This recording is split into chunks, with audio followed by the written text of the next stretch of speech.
All right, welcome back and karibu sana to the program. On set now, I have got my guest, Wilson Session, former nominated member of parliament. Honorable Wilson Session is also a former NAT Secretary General. Join me on set, Honorable Robert Basil, member of the great constituency of Yatta, also on set joining me, and Honorable Nabina Guerra, also representing the good people of Lugari constituency. Three wise men. Gentlemen, good morning. Good morning. Good to see all of you on set. Umami, good to see you. Thank you. I'm happy also to be back here. Karibu. Still on this issue, I remember, Mheshimiwa Sossion, last week when we were here, we talked about education. But then now, things changed again. And the ministry talk about the new university fee structure that is supposed to take effect 1st of September. As new students also join and university also resume the next session. But let's come back and talk about, probably based on what we also discussed last week, and join it to what happened this week. Was somebody listening to us in our last discussion, probably?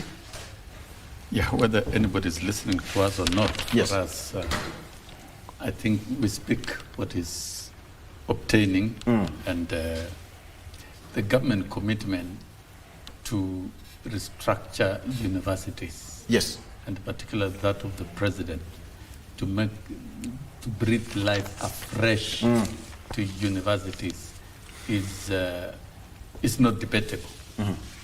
Universities must roar back to life, and the government's intention to lessen the burden of students and households in the cost of education in universities is also very, very clear. And that is why universities must be brought under control. And when the CS Education announced fee reduction, it was informed. It's thoroughly informed. Universities are not autonomous to set fees the way they want, to do things the way they want. When government is making efforts to streamline and structure operations of universities and improve funding, then at the management level, there must also be deliberate intention to bring escalation of fees under control so that we avoid students dropping, we avoid transferring barriers to access of education to poor households.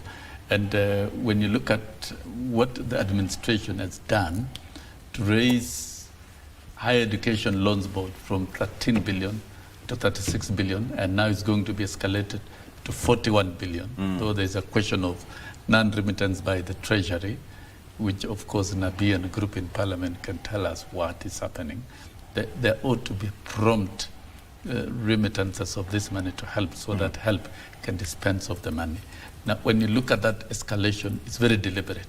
It is no use for universities to maintain high fees for students unnecessarily, and the funding model that has been adopted and which is being calibrated and is now being rated from the rate of 0 to 100 is going to completely relieve poor students from poor households from the burden of fees, and I think this intention is good. This debate must continue. Universities must cooperate. They're autonomous. And the principle of public participation as provided for under Article 10 of the Constitution and values and principles of public service, I think should be maintained. We cannot allow institutions to create barriers to poor learners from accessing higher education. Higher education must be made accessible, of good quality, and affordable to all Kenyans. We shouldn't hear students of dropping out because of indirect costs. We should not entertain issues of students deferring studies, or students suffering. You know, suffering alone is not tenable. University students are supposed to be made extremely comfortable so that they concentrate in their studies. But this rot had been left to grow for a long time and had reached intolerable proportions. Okay. And I think comrades in the universities, by and by, will find comfort in their studies. Thank you. And find causes. Let me also get opening remarks from Mheshimiwa Robert Basi. Mheshimiwa, it comes as a sigh of relief to many parents, and of course even self-sponsored students who are going to university starting September. From where you sit, what should you make of this? Well, I think I'll join my brother, Mheshimiwa Sosion, by saying that it's a relief to poor parents and most of students from poor families. The only question we need to ask ourselves, once you cut the university fees, how are you going to bridge the gap? So is the government planning to subsidize the requirements in the universities? Otherwise, we might cripple learning in universities. Because remember, if you cut the university fees, it's a step in the right direction. Of course, poor learners will be given a chance to be able to learn comfortably. But the question is, what about the requirement in the universities? Who is going to chip in to bridge that particular gap? And that's why we request the government to reconsider subsidizing so that at least the universities should be able to operate smoothly. We don't want a situation whereby we dilute the quality of education, because currently, if you look statistically, the universities, the government owes the universities close to 22 billion, which has been accumulating over the years. Now, if we cut the fees, of course, it's going to be better for us. Particularly, I'm looking at those learners from humble backgrounds who are actually struggling. Because during our time, we used to get help loan, and there was subsidies going to the universities. So what we used to get from our accounts, that money used to go to pay for accommodation. It used to cater for our, personal needs in terms of purchasing books, buying clothes, etc. But today, the new funding model, that money, what is given to students, it's required to be paid to the universities, almost everything, and still there is a gap left for learners to be able to contribute more. So you find it is becoming almost impossible for learners from poor families to actually continue with the learning. And actually there are delays with that help today. Like now, I'm talking from a point of knowledge and experience, being a member of parliament for another constituency, where you find students, when they are reporting, the time they're supposed to go to school, they don't have the help disbursed in their accounts. At the same time, the fees required is not subsidized. You get a fee structure of about 200,000 or 300,000 Kenya shillings.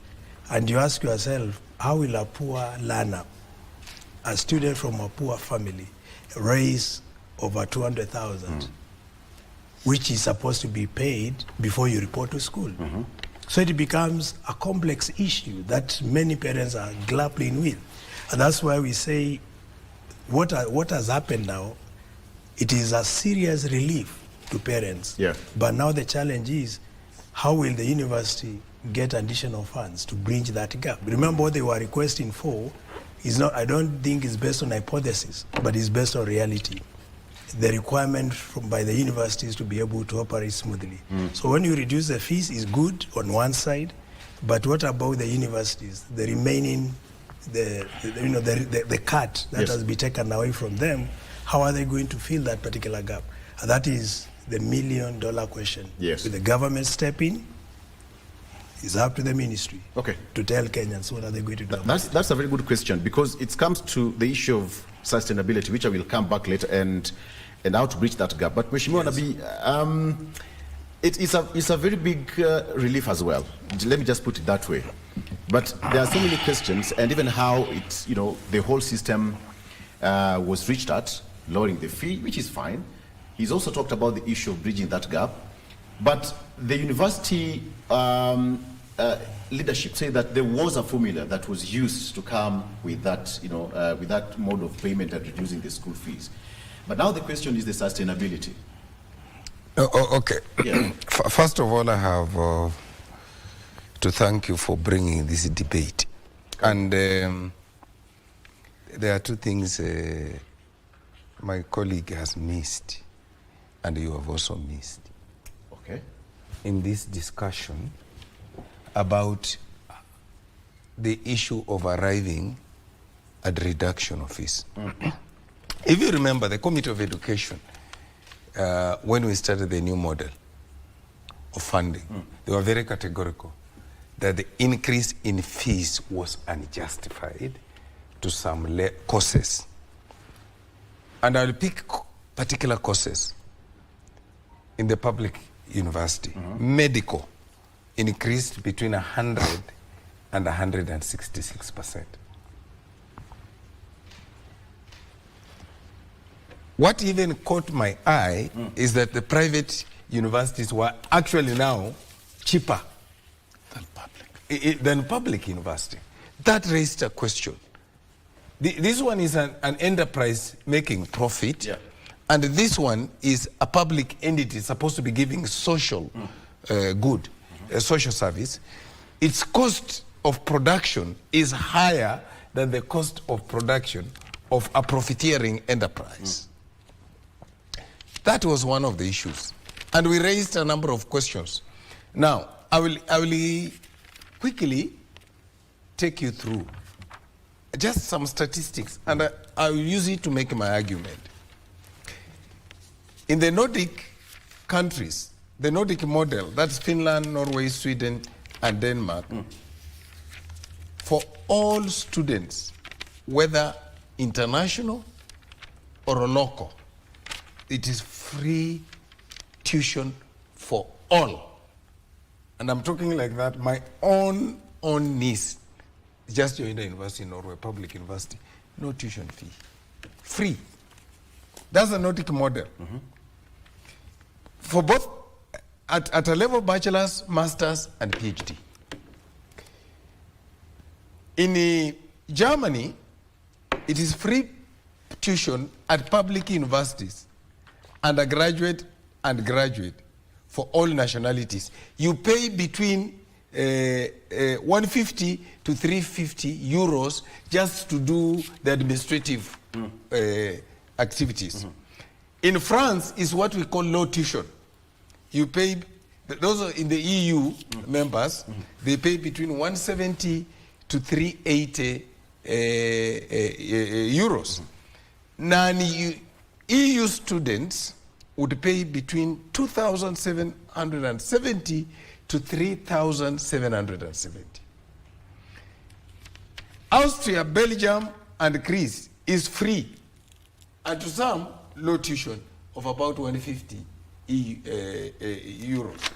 Argentina and Brazil is free for public universities. So then we asked ourselves, what is it that we want to achieve by exorbitantly charging a tuition fee? First of all, I need all of us to agree that the infrastructure in public universities has been developed by taxpayers' money. Yes. Yeah. I want us to agree. Secondly, I want us to agree that all the lecturers are paid for by public money. I want us to agree. And that's where I want us to agree. Now, if that is the case, as it is today, what is obtaining that necessitates us to exorbitantly increase fees, and only after we came up with a new funding model?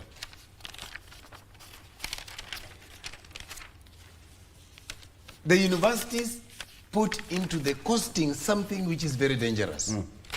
It is just the way a road in Kenya, which is supposed to cost 60 million shillings, has always been costed at 100 million, simply because the people the contractors would put in the cost of borrowed money, because you will delay to pay. That has been the thing. Now, the universities were also putting into the costing an element that, oh, the money from government will delay to come. Whom are you punishing? Do you punish a poor student because government will delay to release money? Just government must work on its systems and make tuition apply rationally. The elements of tuition are known. The costs of commodities and goods are known. Develop a criteria for costing which is uniform. Tell me, what would be the reason that a medical course in Masinde Muliro would be cheaper than a medical course in Nairobi University by a whopping 60,000? Just tell me. And it would be cheap. The cost of a medical cost in Mount Kenya University even becomes cheaper. And yet this one is supposed to be making... And they're all public universities. No. Masinde Muliro, University of Nairobi are public. Mount Kenya is private. Why would Mount Kenya be cheaper when it's supposed to be making profits? And this one is not supposed to be making profit. Okay. Simply because we are not being rational. Three things that needs to be done, my brother. The reduction is very rational. By the way, you know, people have not looked at that model. The reduction is very rational. And I want to tell anybody who thinks that is not. This year alone, we are getting out 80,000 students. Are we together? Yes, we are. We are bringing on the board about 120, 170 in public university. And I will tell you, and because of that, if you are exiting 80, you are bringing on board 170. Economies of scale provides more money. Are we together? Yeah. I also want you to ask yourself, how is it that in the last 2 years, between 40 and 70,000 students who qualified to go to university opted to go to TVET? Because this became a club of the rich. We are trying to make university a place for the rich. A very bad thing for the country. The second thing that we need to work on is that government must provide budget, which I've always said here. That, and once they have provided that budget, it's not just providing, it must release money for education on time. Sosioni here is an educationist. He will tell you that you cannot delay a program. If you have put up a semester or a term, you cannot delay a program because money has not come. Therefore, the money for learning institutions must go before the school open. Because we have budgeted for it. Yeah, I think we talked about that last week, Mheshimiwa. Yes, I think what Nabor is talking about. My third point. Okay. My third point, we must stop looking at education from a social perspective, but look at education as an economic enabler. Yeah. Please, guys, if you look at education as an economic enabler, the way China looks at it, the investment in education can never be painful. If you look at education as a social thing, it will be, when you invest in it, you feel very painful. Thank you. Thank you. We talked about it last week. Schools are almost reopening in 1st of September, but then you'll find so many universities don't have the money in their accounts at that point. Yeah, I think what Nabor is talking about, Professor Nabor is talking about, is actually right. But I dare escalate his definition of education, not just as an economic enabler, but education is a fundamental human right. Exactly. That must be provided by the state. And that is a UN resolution of 1948. Kenya is a signatory. And so debating on when to release and how to release money, I think should not be An issue. an item of discussion in the country. And it is very strange that institutions are now creating excuses for introducing indirect charges just to cover the delays in remittances of money from Treasury to institutions. We have seen the debate raging within the secondary schools that parents are supposed to be charged to cover for the delayed capitation. So this goes to government and the bureaucrats in that space of releasing money. The money that is agreed, whether it's for universities, whether it's for basic education, should be released on time. Timely release is key so that the programs can be qualitatively mounted to the advantage of students and to the best interest of the country. So, and there are policies in place. These are not things to negotiate. For example, basic education, Treasury is supposed to release 50% term 1, 30% term 2, and 20% term 3 on the agreed capitated per child. And as students' population and grows, the economy of scales also goes up. And we would expect when we apply our economic minds in future, the tuition per capita per student might eventually also reduce, considering the numbers going up and there's economy of scale and ability to deliver services. Those are some of the things we need to carry out careful studies, and we get quality data that the public and all of us can understand. And for higher education, you've heard about the costing of courses. Yeah. Why would a medical course be more expensive at the University of Nairobi than the other universities? And the same doctors that are produced, they are properly registered, then they do a fundamentally good job in the medical field. This brings in the issue of controls, controlled and management. Did we allow universities to operate without control? And if we allowed them to operate without control and escalated costs to the disadvantage of citizens, then that is something that we need to correct it, because there is a government in place. There is a government in place. There is a Commission for University Education, CUE, and these control measures must be put in place. It cannot be that public institutions where children of the public are supposed to access unlimited education and training, there are barriers that are introduced simply because of our own bureaucracies which we create, ranging from release of poor timely release of funds from the Treasury, and also poor management of policies within those universities. By and by, because we have seen now universities are stabilizing, I think Professor Nabwera here, you can see the councils are settling and it's good management, the indicators of stability.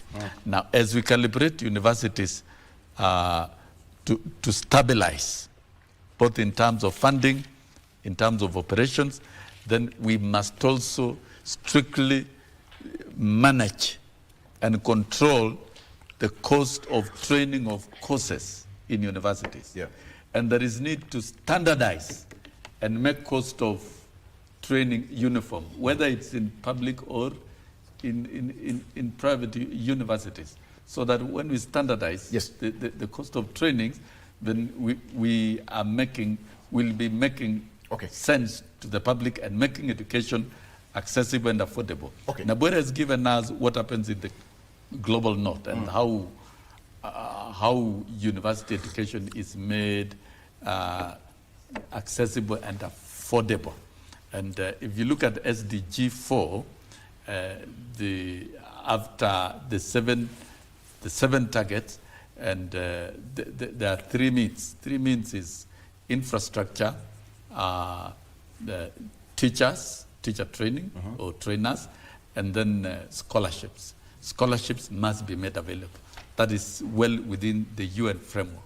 So even the scholarship model that has been adopted in Kenya should be strengthened in terms of more financing to match Okay. with the cost requirements. And that answers the questions of Basil of quality. As we do all these things, quality must be safeguarded. It cannot be done without control. The quality control must be put in place so that then we produce the most competitive human resource graduates from all our public universities through accessible means, but not exclusive. I don't know whether it can be all that free in Kenya, because other quarters are also struggling to have it free, Mheshimiwa. But Mheshimiwa Basil, there is that the case of, for instance, by increasing class size from, for example, medicine students, from 8 to 12 students, is also meant to bring down that cost. And so part of it was the formula which was used, so that you increase the number of students from 8 to 12. I don't know how this is going to, whether it's going to affect the current fee structure, the funding model universities. Is it going to affect it in any way? One, and that goes to what he has just, the party shot, the issue of quality. Because the reason why there were 8 students, for example, in one course of medicine, maybe I'll talk of dental surgery, is because it is dependent on the infrastructure available to support proper training of a dental surgeon. So if you increase the number, then you dilute the quality of the products that you get out of that institution. I also want to inform my brother, when you talk to Mount Kenya University charging less compared to the University of Nairobi, there's something we call ranking in the universities. University of Nairobi is ranked higher compared to Mount Kenya University, and that brings the elements of demand and the supply. A medical doctor trained in the University of Nairobi cannot be at par with a medical doctor trained in Mount Kenya. Because one, the ranking, which is supported by the ingredient to support the quality or the caliber of the person you are training at the University of Nairobi, is advanced in the University of Nairobi compared to Mount Kenya. And that is why you find there is more pull factor. Many students would want to go to the University of Nairobi compared to Mount Kenya. It also ties with the requirements from employers. If you are an employer and you have 2 candidates, one is coming from the University of Nairobi, another one is coming from Masai Mara or Kirinyaga University. In principle, the employer will be skewed to employ this particular student who is coming from the University of Nairobi. And that's why the ranking is very key. It determines also the fees, because that is the element of demand and supply. These are market forces. It's the same way we go to Harvard University. A student trained at Harvard University and another student trained at another university elsewhere, this one from Harvard, in principle, will have a better chance of getting employed compared to the other one from the other university. Also the entry level. I'll give him an example. When I was entering the University of Nairobi, our minimum entry that time, majority of us got with a B+ at the University of Nairobi. For those are regular programs.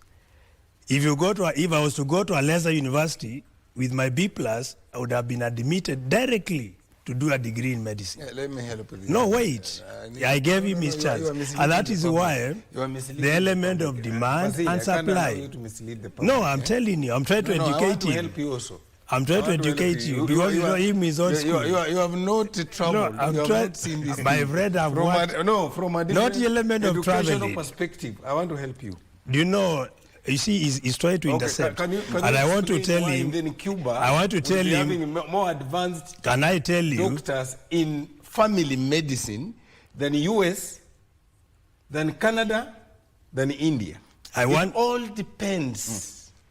You see, now he's intercepting me. Exactly. And I want to tell him I was a scholar. I used to teach at the university in the US. Him is telling me I've not traveled. I think he has got to travel when he go to parliament. No. Me, I used to live there working, you see, and I'm giving him sense, but now he's intercepting.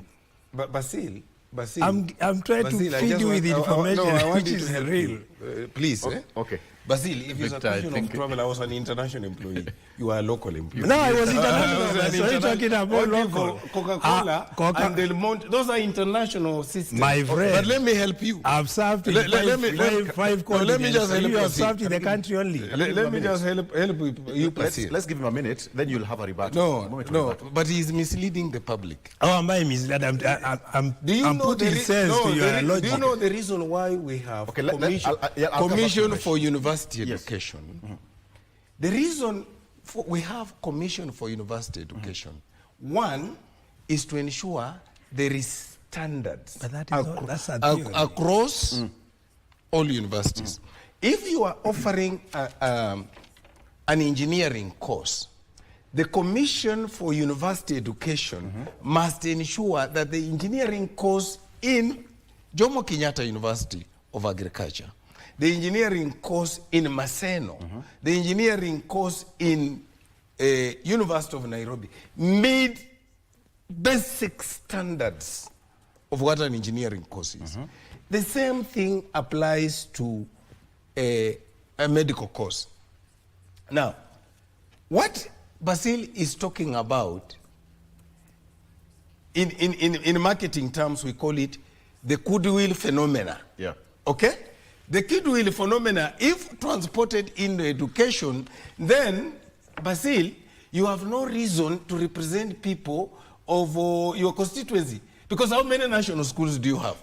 If I was to use that kind of argument, then are you saying a student produced in a sub-county school with an A is a lesser student than a student You see, of a his national analogy of school thinking with an A? is different, and that's why I told him to allow me to finish.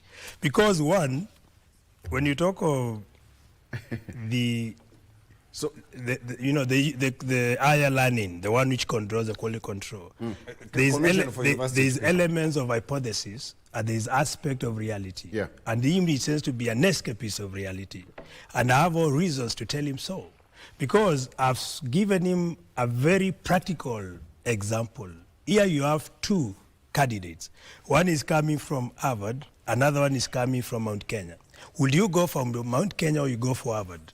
The simple reason is, the simple answer will be, many will go for the Harvard. I'm not trying to say what the product of Mount Kenya is less, but there are many other factors that are considered in ranking of universities. That is why when you talk of ranking, it influences also decision of employers to employ candidates. And now that, again, contributes to the element of demand and supply. Many of the students would want to go, for example, University of Nairobi. Okay. But now with multiple universities that were chartered, even the entry level lower to C+, you find now you have a medical student who would enroll for medicine, perhaps with even a B-. During the time when I was in university, there were 10 universities in Kenya. 6 were public universities and 4 were private. That's why for you to do certain courses, you had to get minimum. For example, medicine was A-, and not just a A-, a solid, strong A-. Today, you find a medical doctor with a B-, unless you went to private.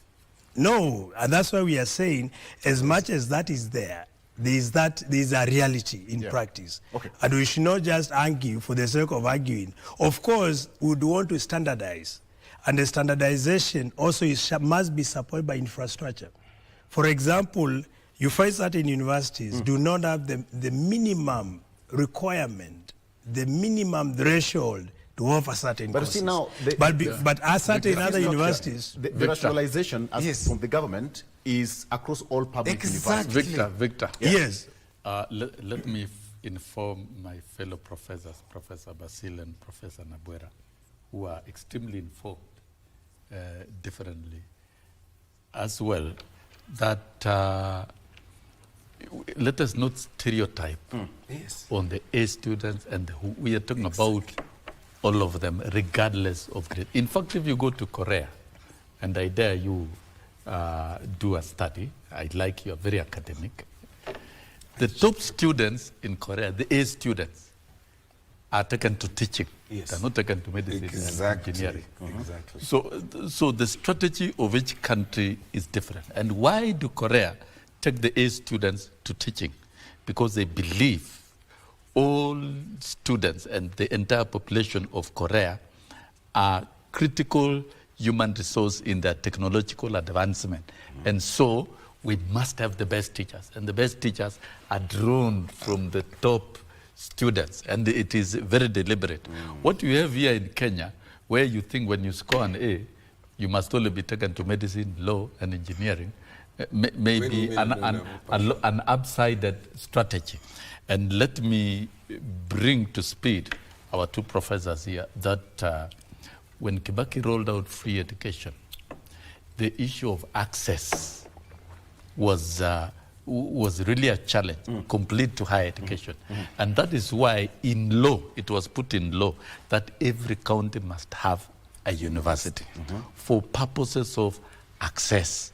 So this stereotyping and saying, oh, Machakos University cannot offer medicine, it can only be offered by more university, is wrong. We can have all these courses now offered all over, but qualitatively.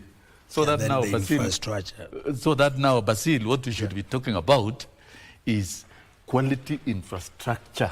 That's what he was talking in about. all those universities. Yeah. And we cannot talk of saying from 1963, the University of Nairobi is still limiting the School of Medicine to a small number of students in the School of Dental Surgery. What are we doing about the infrastructure? Let us expand that infrastructure so that you absorb more. We need more dentists. If Mount Kenya is putting up more infrastructure and is capable to do it through private investment and can train medical doctors, so be it. Because at the end of the day, even doctors, they are not classified. There is no first class, second class in medicine. They are all doctors, so and they take hypocritical oath. So I think let us have a wholesome, universal program of access to university education. I still believe establishing universities in counties is the best thing to do. It's what we must do. But then let us ensure the quality control in all universities. Okay. In all universities. I wanted to answer. That universities have got... Victor, let me finish. Let me finish. Victor, let universities, whether public or private, have quality infrastructure that meet minimum international standards. The Harvard you are talking about. What is it that Harvard are doing that Machakos University cannot do? It can be done when you have quality infrastructure, when you have quality, top-notch, quality teaching and learning resources for the course that is offered in all those universities. Quality teachers. And we have standards. And that is why we have Commission for University Education to ensure quality control. See, there's a point he raised, and I think it's been suppressed. He said some students would opt to go for TVET as opposed to going to the universities, which was a very good point he raised. Actually, was coming and I wanted to explain to him why that is why that is so, because he put it as a rhetoric, but he never elaborated. Perhaps you can give him a minute to explain that. Yes. No. First of all, Victor, I need us to understand when we are talking about costing for a university education tuition, what are the principles a nation would take, not only Kenya. Yes. After agreeing on a strategy, an educational strategy, which Sosyon is talking about, like Korea has an educational strategy. China has an educational strategy. Singapore has which is driven from its educational policy. Yes.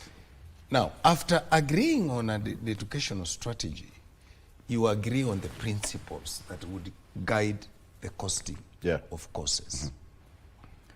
For a public university in Kenya, one of the things that is given is that government will develop the basic infrastructure. Fine? Now, before a course is accredited to be offered, the Commission of University Education goes to assess. It's a very elaborate process.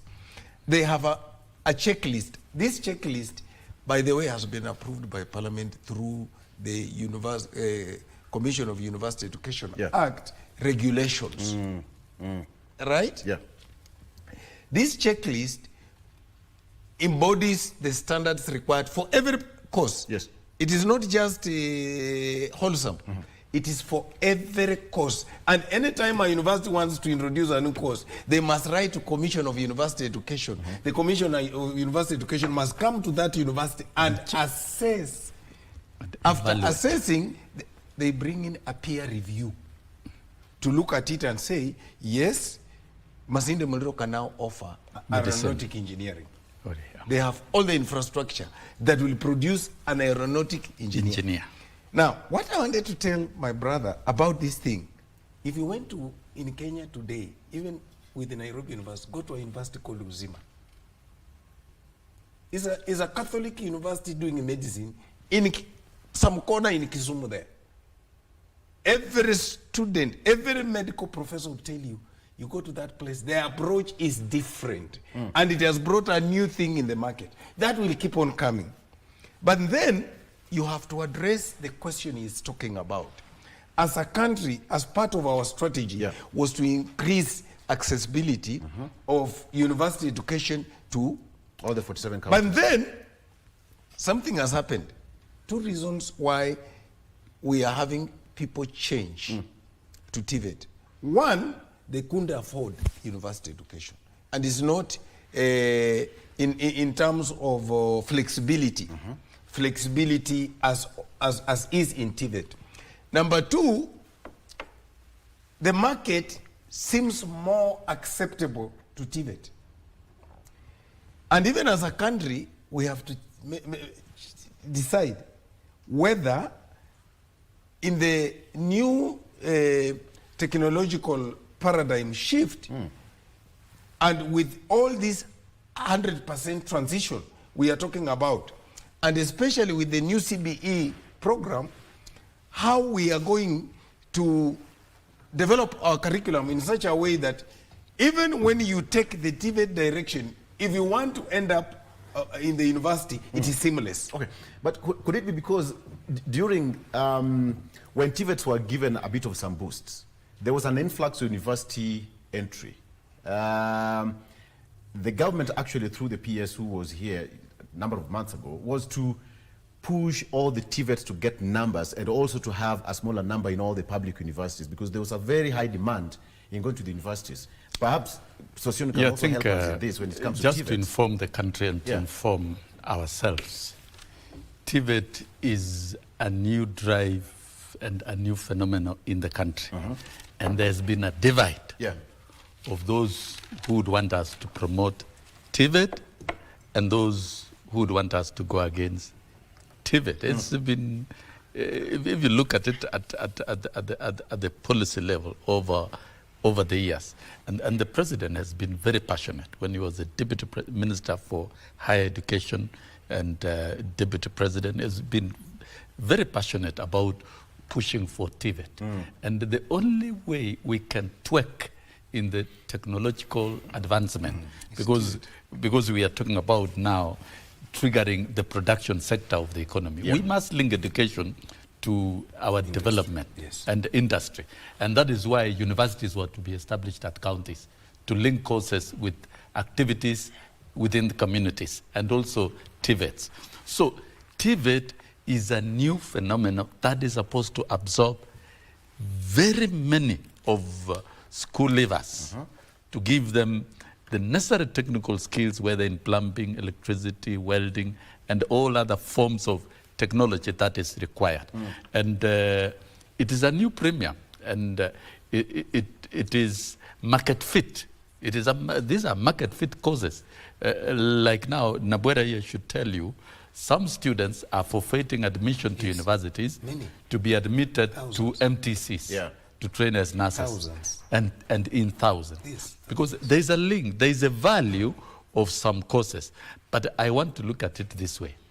As TVET takes root and it becomes admirable. You know, in this country, we had given TVET causes negative stigma Publicity. and given high value university education, which was wrong. University education is basically for management. Let us look at what other economies do. In the US, transition to universities is at 65%, degree courses and the rest. The rest of the students are admitted to TVET and the rest. That is almost 100% transition. If we are to have a national strategy here, say, for example, we have 1.2 million KCSE candidates. Then we adopt 100% transition policy. Yes. In fact, 100% transition policy should not have been at grade 8. It should have been at Form 4. Yes. Because these are critical human resource for the country. So that then we agree 50% of the candidature in our school systems, because they are properly trained and they are eligible to fully take university courses, are admitted to university courses. And then the 50% are admitted to TVET. And we look for resources as a country. We will, in 10 years, we will have a country with serious technological revolution. It's So like to me, These guys are taking more of my time. You're a teacher. So let's take a break, because it's like we're in a school today. It's tea time. and teaching is good. Oh, yes. Oh, yes. Sorry? We'll take a break, then we come back to finalize on this. Stay with us. We'll be right back.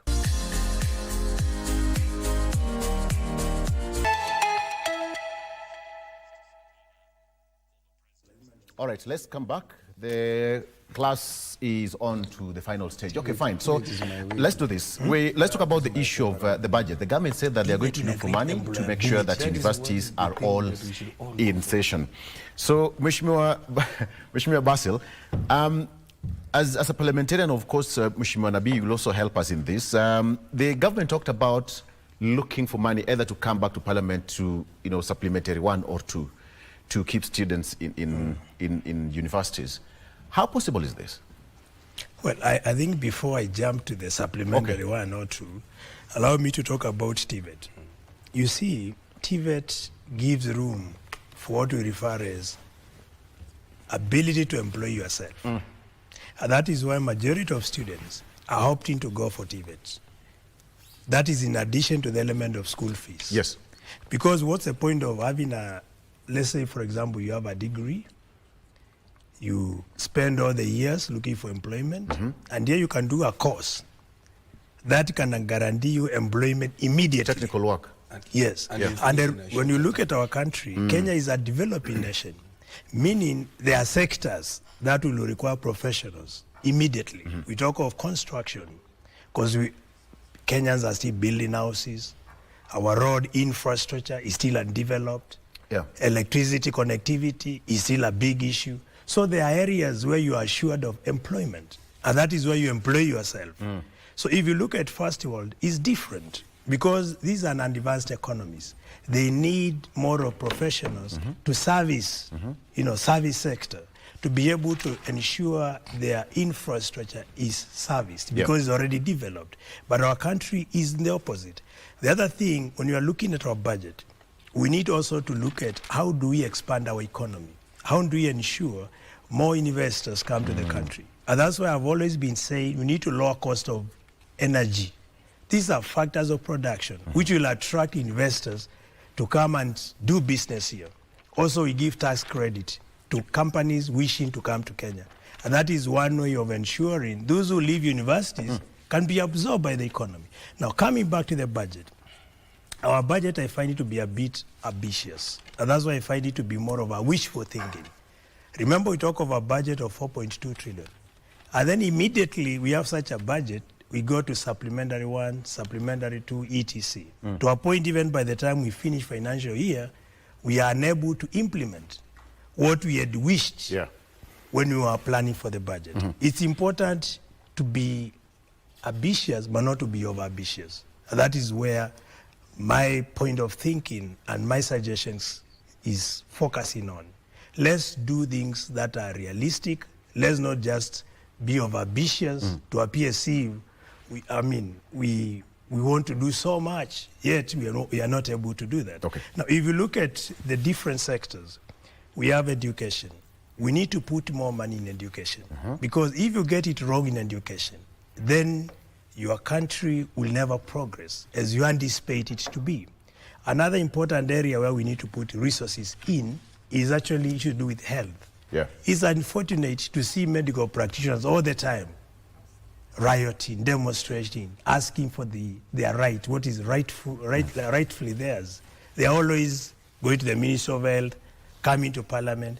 When you go to the county government, we are still having a big issue in terms of ensuring our healthy facilities are operating.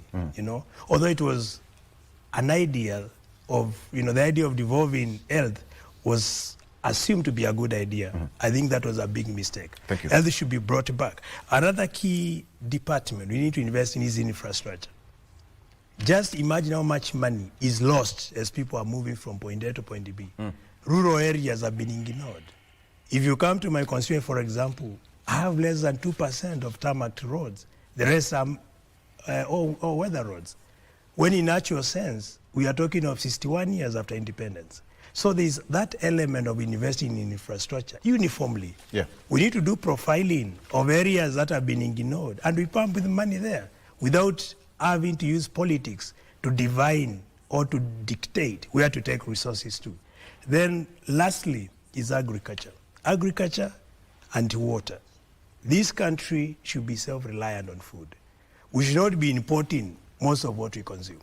And those are very critical sectors, very salient sectors that we should consider investing in. Otherwise, we'll keep on Sosion would aptly put it talking, as and it will bottom be up. unfortunate we reach 100 years when we are at the same point we are. Okay, Sosion is just 2 minutes, then Yes, 2 minutes, then we I think finalize. That would be great. Two key social sectors. Thank you. Are key: education and health, and the limitation to deliver qualitatively in those areas is actually about funding. And when you talk of budget in those two areas, it should not just be global estimation. It must be against a number and against specific programs, and it must be ring-fenced and accurate, so that then Nabwera and team in Parliament should not tell us that we are getting these figures from the Treasury. You are given a global figure of 54. When you stretch it across the students, you can see it's far much below what is in policy. Let us stick to the provisions in the policy. And we are able to project, even today, we can easily prepare a budget for the year 2030, 2031. Which is predictable. Because you can predict the numbers at ECD, the numbers at basic education, the numbers at TVET, the numbers at higher education. And all courses within the education system are important. None is more important than the other. Because we are talking about universal access. To me, I think at this point in time, the country should begin a serious conversation of 100% transition from Form 4 to tertiary institutions. We call it tertiary institutions because it's not only TVETs, there are the mid-level colleges, the aeronautic engineering courses at diploma level in different places, and universities. So I think let us begin a robust conversation of transiting all the students to 100% to higher institutions of learning. And then as we do that, the challenge is funding. How do we resolve the challenge of funding? It is time we can begin a fresh conversation with Kenyans to look at how to enhance tax revenue collection measures with a special purpose of ring-fencing funding to education and to health, so that we don't debate here about shortage of funds. We should debate about placement of the products from our education system. That is what we should do as a country. Far above construction of roads, far above investment in other areas. Thank you. Yes. And of course, he's also talked about the issue of funding. That comes to the committee. Four fundamental things. The first one is that do we have enough money in the country to educate people? The answer is yes. And I've argued this 1,001 times. And today, if you look at this paper and you look at this paper, this money lost here, this money lost in e-citizen, is enough money to take thousands of students back to school, to build so many classrooms for students who don't have. I've always said that to help this country going forward, education must appear at the apex. And I will tell you why. You know, education all the way supports all other sectors. If you were to fund enough education, you will do research. The people who are teaching at the university are the ones treating people in the hospitals. So, my brother, we need to give education the money it's required. China has done it. Yeah. That's why it is now threatening the superpowers. It has joined the top 3 because they have put enough money in education. Equity is a critical aspect in all these things. Actually, if we were to look at our Constitution 2010 and accept that Article 53 3 says that basic education is compulsory, is free and compulsory. What Mheshimiwa Sossion is saying, we should not even be arguing about giving half the money for capitation, because the Constitution says it is a basic right. Yeah. And if it is a basic right, we must provide all the money for a child in ECD, for a child in primary school, for a child in secondary school. What I want to say, if you look at what is happening around losses, if you read the Auditor General's report, if you are just to take that money, which is over 500 billion, how much money am I looking for to make education 1 trillion? And education will be close to free. From 705, I'm looking for 300 billion to make it 1 trillion. And we have lost over 500 billion. Can Kenyans be sincere to each other? Finally, what Mheshimiwa is saying here, Sossion, I entirely agree with you that just the way we have now developed a funding model for infrastructure roads, we need to structure something specific for education. In some countries, there is educational tax. In some other countries, all the profits, every company that makes profit, money is set aside for education and training. This country have said, out of the 27 shillings we are paying on fuel levy, I'm only asking for 1 shilling and 75 cents per litre to go to education. I'm not asking within the money we already have. Can we get 1 shilling and 75 cents from every litre to go and fund education? You can raise that proposal on the floor of the House. Agreed. That would go a long way. All right, gentlemen. Not a long way. It can be done in a day. Victor, it can be done in a day. It can be done. Class dismissed. Thank you so much, Mheshimiwa Nabida Bwera. The people of Lugari, he's been here. Wemwona, he's here. Working. All right. Thank you so much for joining us, Mheshimiwa. Mheshimiwa Sossion, thank you so much as well. And Mheshimiwa Basil Watwayata is also here. Ajapotea, he's here. Thank you so much, gentlemen, for coming to the show. My name is Victor Lo. Have a good morning. Bye-bye. And the coffee was good. Today.